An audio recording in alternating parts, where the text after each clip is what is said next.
घर के तमाम मुलाजमीन को बता दो कि आज के बाद इस घर में वही होगा जो मैं कहूँगी, और तुम मेरे कमरे में मेरी इजाजत के बगैर नहीं आओगे। इजाजत क्या, मैं तो आऊंगा ही नहीं। मुझे वैसे भी आपको ऑर्डर सुनने और मानने की आदत है। बस करो ये ड्रामे, इनका कोई असर नहीं होगा मुझ पर। असर हो चुका है। मैं जानता हूँ कि मैंने आपसे मोहब्बत की है, लेकिन ये जो गलतफहमी और नफरत की ऊंची दीवार आप मेरे और अपने दरमियान खड़ी कर रही हैं, ये बेबुनियाद है। दीवार को मजबूत कर सकती हैं, ऊंचा कर सकती हैं, लेकिन फिर भी मेरी मोहब्बत का फूल आपकी दुनिया में खिलेगा। पहला रहे हो खुद को, पहले मुझे धोखा दिया, खुद को धोखा दे रहे।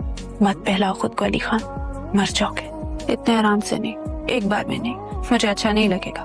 हकीकत तस्लीम कर लो अली खान। जैसा चाहती है आप वैसा करिए। मुझे एक झटके में मार दें या तड़पा तड़पा के मारे, लेकिन इस दौरान एक बात याद रखिएगा कि दादी को नीचा मत दिखाइएगा। वो सिर्फ मेरी नहीं आपकी।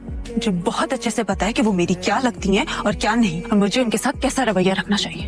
अपनी माँ के कातिल को कोई भला कैसे भूल सकता है? उन्होंने कुछ नहीं किया। बकवास बंद करो तुम अपनी। उन्होंने ऐसा कुछ नहीं किया। वो आपके घर भी आई थी, पूरी कोशिश की थी। बकवास बंद करो। Shut up! I said shut up!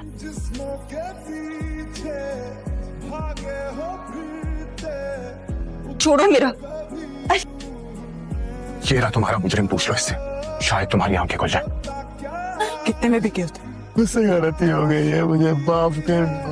गलती? अरे तुम तो अभी भी बिके हुए हो। सही कहते हैं, जो इंसान एक बार बाजार में आ जाए ना, उसका मुकद्दर बिकना ही होता है। कितने पैसे दिए तुम्हें अली ने?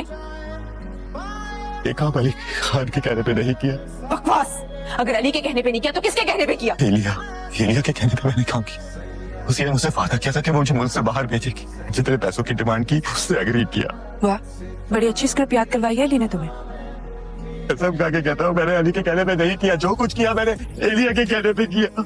मैं तो मुझे छोड़कर बाहर जा रहा था, अचानक से अली खान के आदमियों ने मुझे पकड़कर इस कैद खाने में बंद कर दिया। मेरी बात का यकीन करे, मुझे इस कैद खाने में रिहाई चाहिए। कभी नहीं मिलेगी तुम्हें इधर से रिहाई, जब तक कि तुम मर नहीं जाते। मुझे माफ कर दो। परेशान नहीं हो, तुम्हारे बाबा मेरे बाबा के दोस्त हैं, और मेरे बाप ने मुझे ताल्लुक निभाना सिखाया। और जिन माँ बाप को तुम छोड़ के जा रहे थे ना आज, उनके मुंह में तुम्हें मैं रिहा करती हूँ। लेकिन हमेशा याद रखना कि तुम इसी कैद में रहोगे, इस गिल्ट में रहोगे कि तुम्हारी वजह से मेरी माँ इस तो कैसे चली गई। मुझे इस कैद खाने में नहीं रहना, मुझे माफ कर दो, मुझे रिहाई चाहिए।